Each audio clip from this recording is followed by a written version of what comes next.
Celui-là, s'il l'avait pas fait, honnêtement, pas certain qu'il aurait fait une carrière comme ça. Tiens, bonjour. Alors, pour le métrage d'aujourd'hui, qu'est-ce que je pourrais vous dire? Tout simplement qu'il y a des films ou des rôles qui ont marqué une carrière, qui ont été le tournant d'une carrière. Et le métrage d'aujourd'hui, justement, ça a été le métrage qui a balancé aux grands yeux de tout le public européen, américain et même asiatique, une superstar venue de Belgique, qui avait fait quelques rôles auparavant, mais sans grande prétention, et qui a éclaté du jour au lendemain en star d'action movie planétaire. Je parle bien sûr de monsieur Jean-Claude Van Damme. Voilà. Si vous avez cliqué sur la vignette, vous saurez de quel film je vais parler. Aujourd'hui, on part avec Bloodsport. Générique.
Nous y voilà.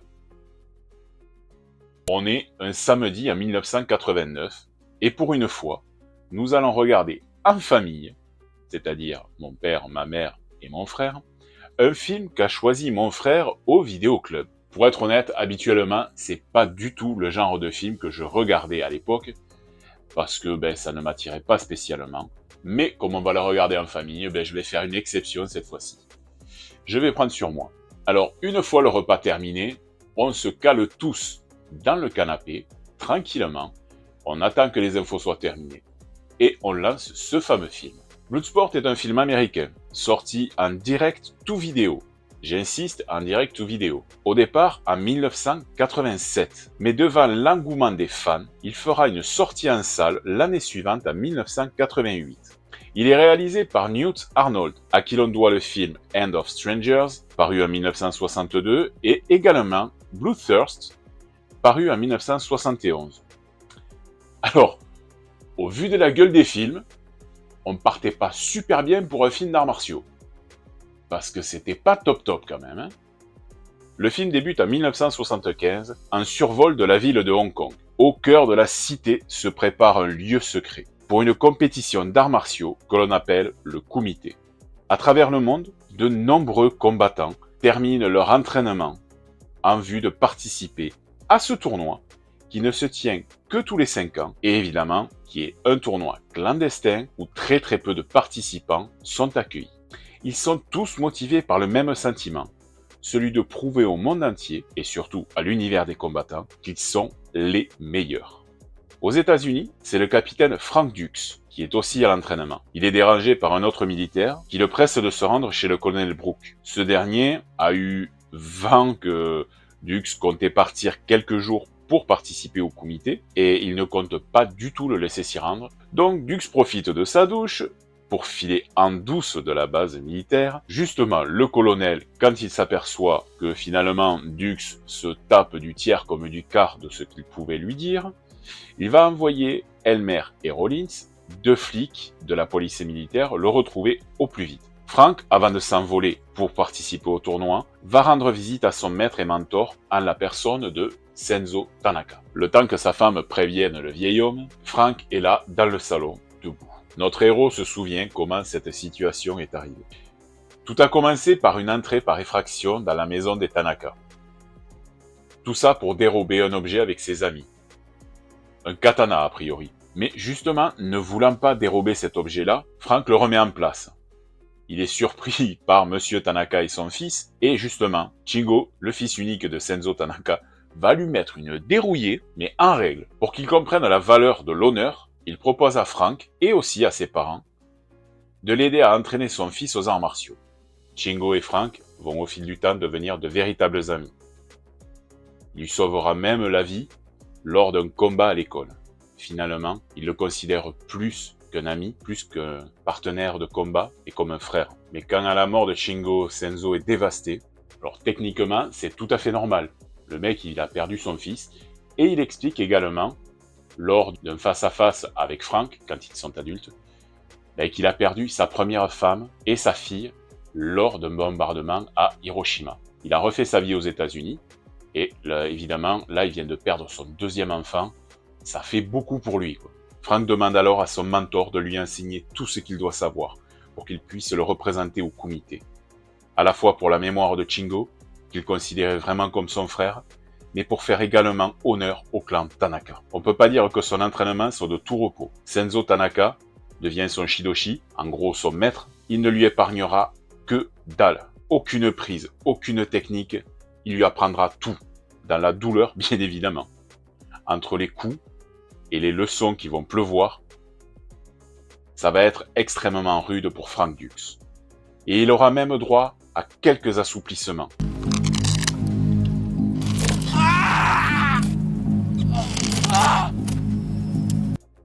Non, non, non, non, non, non, non, non. Ça, c'est pas des assouplissements. Ça, c'est de l'écartèlement. Ça, c'est de la torture. Qu'on se mette bien d'accord. Normalement, on faisait ça au Moyen-Âge avec des chevaux.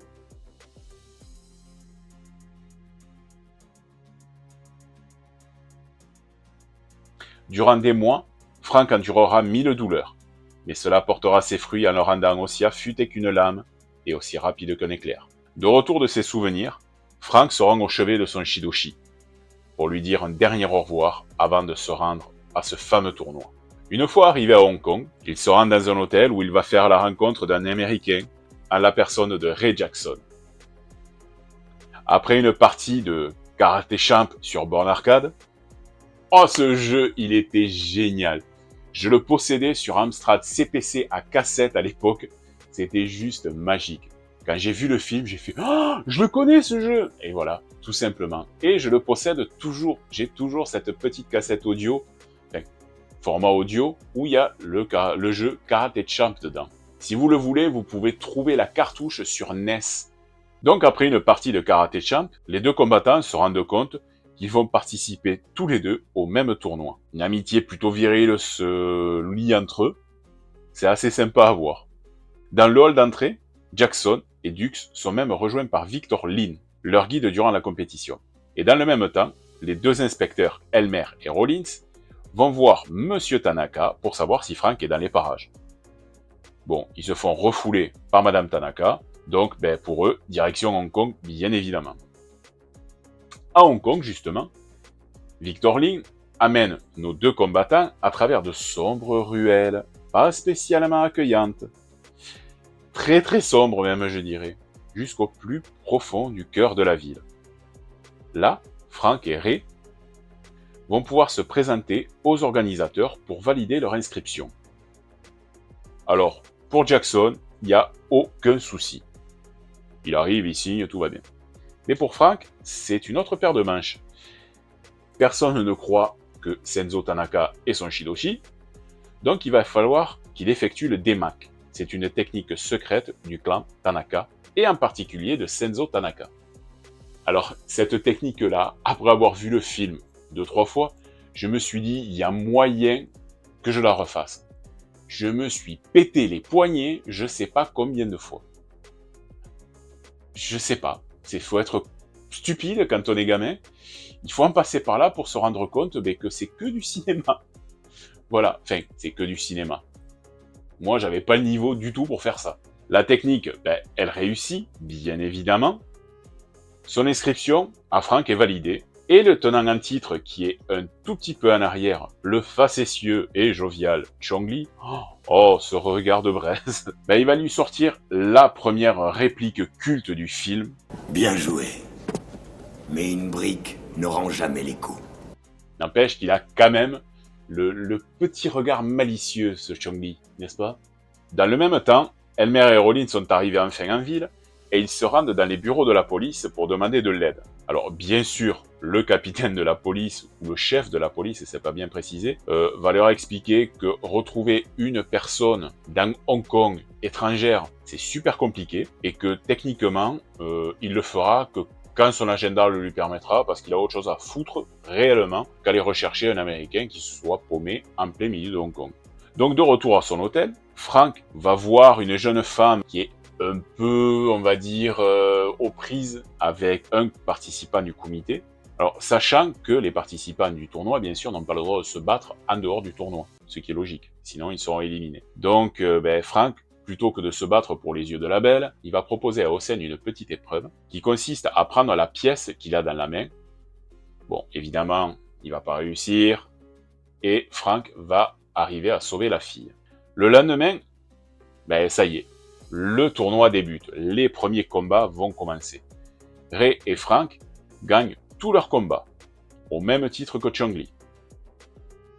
Victor Lin profite du premier combat pour expliquer dans les gradins certaines règles à Frank. Alors c'est simple, il y a 3 façons de gagner le combat. Soit vous mettez l'adversaire KO, soit il abandonne et doit crier « maté », ça veut dire « j'abandonne », soit vous arrivez à l'éjecter de l'aire de combat.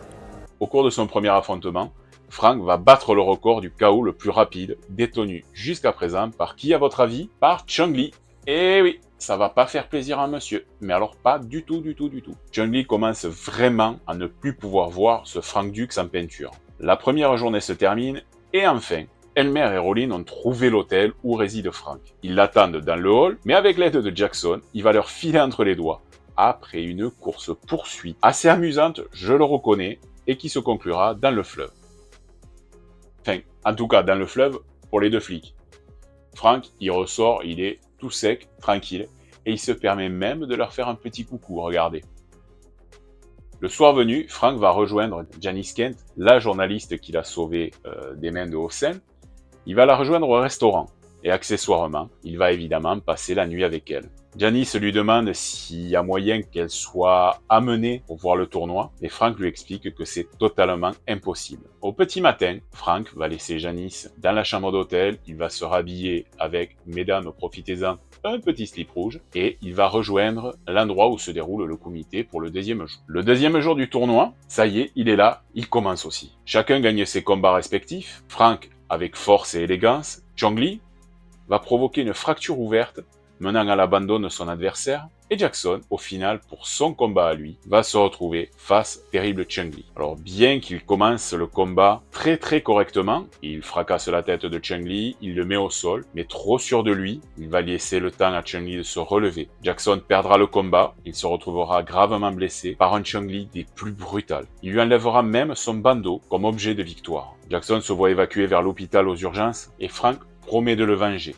Aux grandes dames de Janice, la reporter qui l'a sauvé de Hossein, qui ne comprend vraiment pas l'enjeu de ce tournoi. En gros, pour elle, ce tournoi, c'est à celui qui va pisser le plus loin. Mais après une longue nuit de questionnement intérieur, Dux se prépare au dernier jour du tournoi. Il se rend sur les lieux, toujours en empruntant les ruelles étroites et sombres, mais la police, avec Elmer et Rollins, l'attendent. Il leur explique qu'il doit aller jusqu'au bout, mais qu'il les rejoindra directement à l'aéroport. On sait très bien que Elmer et Rollins sont mandatés pour que Frank revienne en un seul morceau, mais ils vont pas vraiment avoir le choix. Ils vont suivre Frank et ils vont assister à la phase finale des combats. Round 1, fight!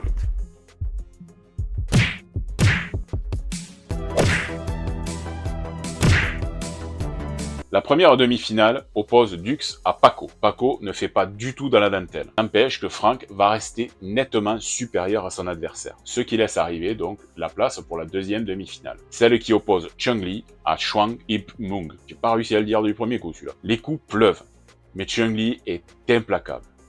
Il porte un coup fatal à son adversaire. Et il va mourir sous les yeux du public et même des organisateurs.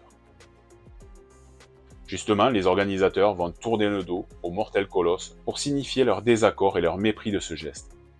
Alors vous me direz, c'est facile, ils ont qu'à appeler les flics et ils l'arrêtent. Non, c'est pas possible parce que le comité, c'est une société secrète qui organise ça tous les 5 ans. Et en fait, en gros, le but du tournoi, c'est pas vu, pas pris. Si on s'inscrit au tournoi et qu'on meurt au tournoi, ben, il fallait pas s'inscrire au tournoi tout simplement. La première des règles, c'est un peu comme le Fight Club, c'est qu'on ne parle pas du Fight Club, donc on ne parle pas du comité. Le tournoi n'a jamais existé et Chun-Li ne sera jamais inquiété. Donc les phases finales sont terminées et le dernier des combats sera le face-à-face entre Chun-Li et Frank Dux. Ça aurait été très con quand même que Chun-Li perde en demi-finale.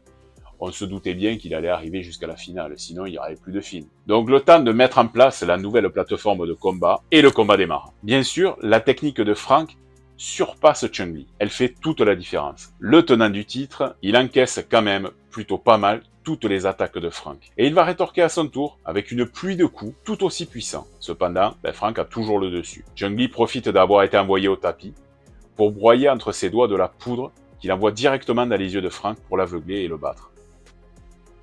Ok. Le film, c'est Bloodsport, tous les coups sont permis. Bon, le tous les coups sont permis, ça a été rajouté en français. Mais c'est un comité. C'est d'accord, tous les coups sont permis, mais pas de tricher comme ça. Les armes sont interdites, bordel. C'est quoi ce truc? Les organisateurs, vous foutez quoi? Alors bien sûr, notre héros va ramasser quelques beignes, mais grâce à l'entraînement fourni par son maître, il est capable de sentir les mouvements de son adversaire.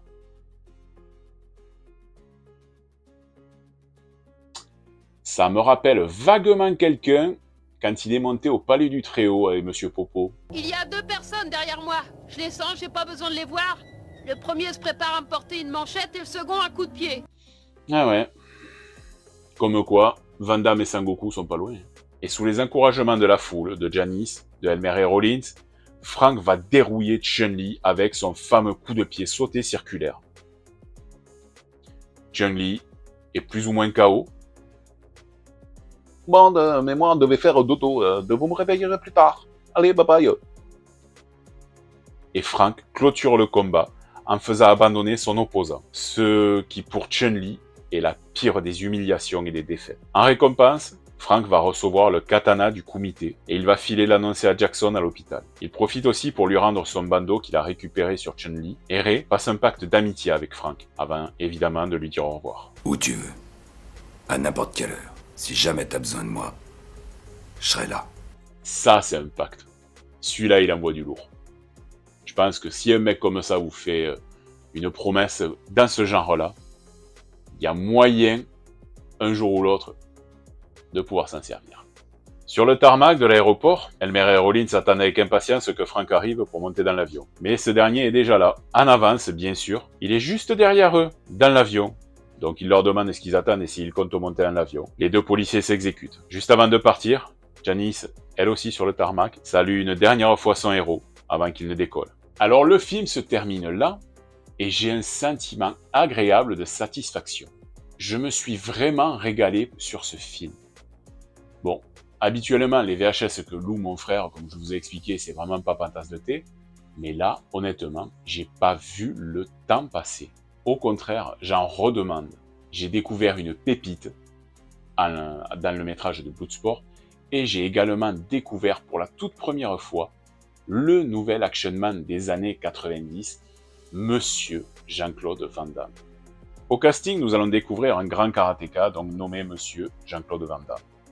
Bien sûr, Bloodsport n'est pas son premier rôle au cinéma, mais c'est celui-là qui lui offrira le premier rôle, et surtout qui fera de lui un des plus grands acteurs des films d'action de toute la décennie 90. Alors bien sûr, je sais ce que vous allez me dire, il y aura aussi Chuck Norris, il y aura David Bennart, mais ce sera quand même Van Damme qui va marquer de son empreinte les années 90. Parmi les premiers films dans lesquels JCVD est apparu, je peux vous citer Black Eagles, Karate Tiger et Monaco Forever, dans lequel il joue un karatéka homosexuel qui va directement, on va dire, à l'essentiel.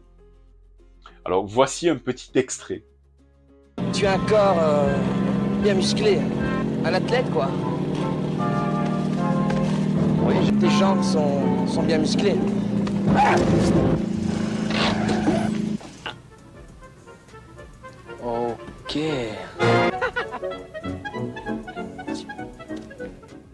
Alors honnêtement, la fin de la séquence, quand il part comme ça, je trouve que ça faisait vraiment too much.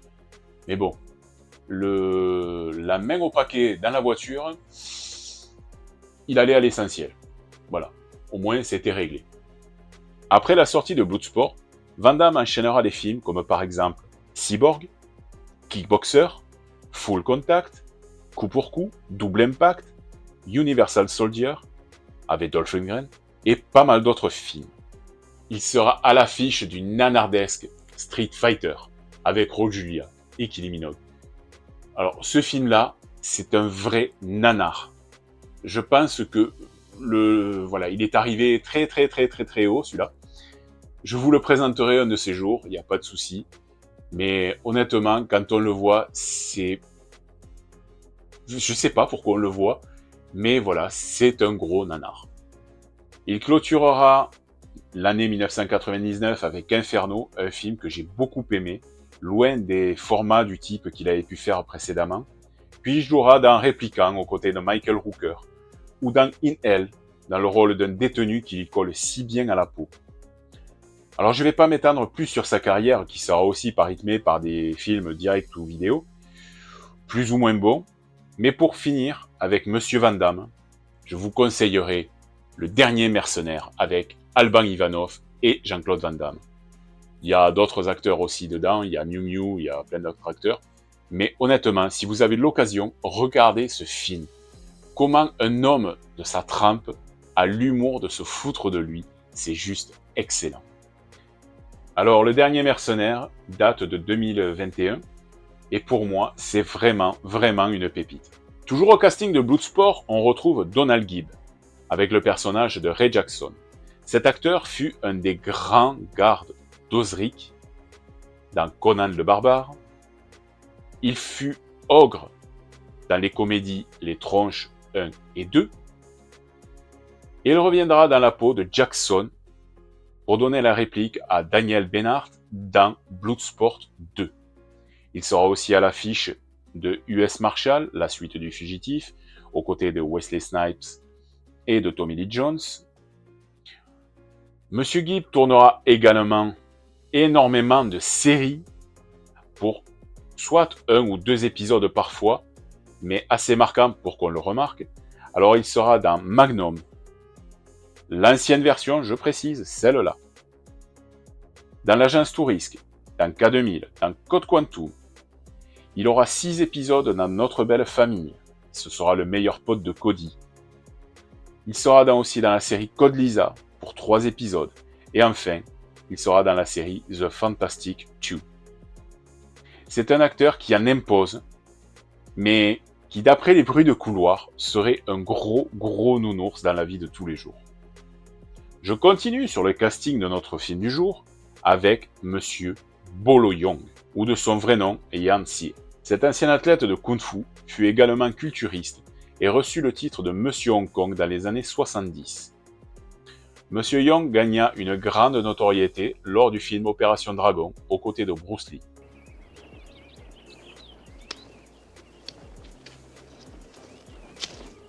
Concernant sa filmographie, elle est beaucoup trop grande pour que je puisse citer tous ses films, mais je peux au moins vous donner quelques titres que moi j'ai vus, notamment Le Flic de Hong Kong 3, Shoot Fighter 1 et Shoot Fighter 2, Double Impact, TC 2000 et les Tiger Claws 1 et 2. Il est âgé de 78 ans à ce jour et pratique toujours la musculation, mais également le Tai Chi Chuan. Il est devenu un iconique méchant des films d'arts martiaux, et pourtant, c'est quelqu'un qui, d'après tous ceux qui l'ont côtoyé, est extrêmement doux et empreint de sérénité. Pour les autres acteurs, vous aurez reconnu Monsieur Forest Whitaker, qui était tout jeune. Il incarne l'agent Rollins. Alors cet acteur-là, on le verra dans d'autres films comme Ghost Dog, dans Le Dernier Roi d'Écosse, dans Panic Room, dans Good Morning Vietnam, mais aussi dans Platoon, dans La Mutante, dans le film Birds, et aussi en tant qu'agent de police des affaires internes, en qualité de John Cavanaugh, dans la série The Shield, avec Michael Chiklis. Et je voudrais aussi vous citer Monsieur Mohamed Kissi, qui campe le rôle de Swan Paredes dans Bloodsport, mais vous le verrez aussi dans d'autres films avec Jean-Claude Van Damme, parce qu'ils sont amis d'enfance. Il participera donc à beaucoup de films avec lui, en incarnant de multiples rôles marquants, dont celui de Tompo dans Kickboxer. Oui, c'est bien lui, c'est bien le même acteur. Il sera aussi Mustapha dans Full Contact, ou encore Wolf dans The Last Comité. C'est lui aussi qui fut un grand athlète et qui fut vice-champion de Belgique de boxe en 1979 dans la catégorie poids lourd. Une fois n'est pas coutume, je vais vous parler de la musique du film. Elle est réalisée par Monsieur Paul Herzog, qui aura créé les musiques aussi pour les films Kickboxer, Street Justice ou The Last Comité. Il y aura également les 2 titres interprétés par Stan Bush, Fight to Survive. Je vous mets un petit extrait histoire de vous rappeler un peu la musique.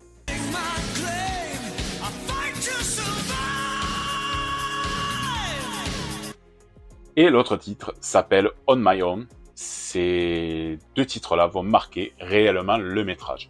Alors pour moi, Bloodsport fait partie de ces films qui donnent vraiment la pêche et qui donnent également envie de se mettre aux arts martiaux et, comme je vous ai expliqué précédemment, à essayer de casser des briques. Mais bon, ça c'est pas la meilleure des idées que j'ai pu avoir.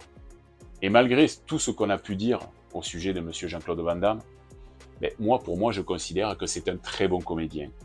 Il a pu donner un nouvel élan au film d'action dans les années 90, comme je disais tout à l'heure, mais également donner l'envie à des jeunes, notamment moi, de se mettre aux arts martiaux. Donc, pour tout ça, merci Monsieur Van Damme. La vidéo se termine maintenant. Je vous donne rendez-vous dans 15 jours, bien sûr, avec un autre film. Allez, je vous donne un petit indice. On va retrouver Sex Machine. Si vous avez la ref, ce sera super facile. Bon, en attendant, vous savez ce que je vais vous dire. N'oubliez pas de mettre un petit pouce bleu, ça fait toujours plaisir. Des commentaires, allez-y, je réponds à tous les commentaires dans les vidéos. Il n'y a aucun souci. Et surtout, n'hésitez pas à vous abonner pour ne pas rater les prochaines vidéos, évidemment. Vous pouvez me suivre à la fois sur Insta comme sur Facebook et bien sûr sur YouTube, ça vous vous en doutez vu que vous y êtes. Et je vous donne donc rendez-vous à la prochaine vidéo. N'oubliez pas, les souvenirs sont dans la tête et dans le cœur. Et bien sûr, ils ne demandent qu'à remonter. Allez, à très bientôt.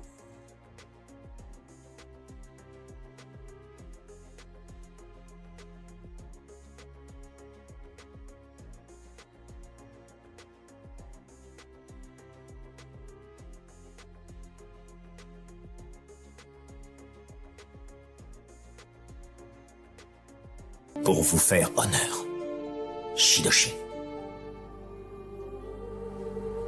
C'est le plus grand comité jamais vu. Il y aura des combattants de tous les pays.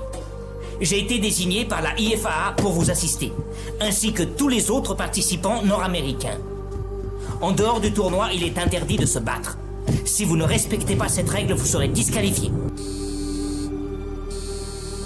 C'est vrai que tu vas à Hong Kong? J'adore le full contact et puis j'en reviendrai avec une belle cicatrice. On peut aussi se faire tuer au comité? Ouais, si on se bat comme une truffe.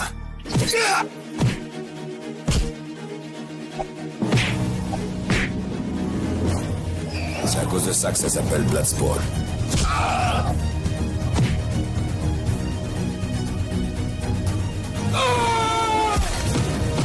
Je voudrais être le plus grand des champions. Et je voudrais dire pour qui?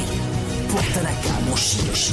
Oh, c'est magnifique, c'est touchant comme histoire. Il faut absolument que tu ailles. Tu as tout à fait le droit de te faire massacrer, toi aussi. Mais moi, je refuse d'assister à ce massacre.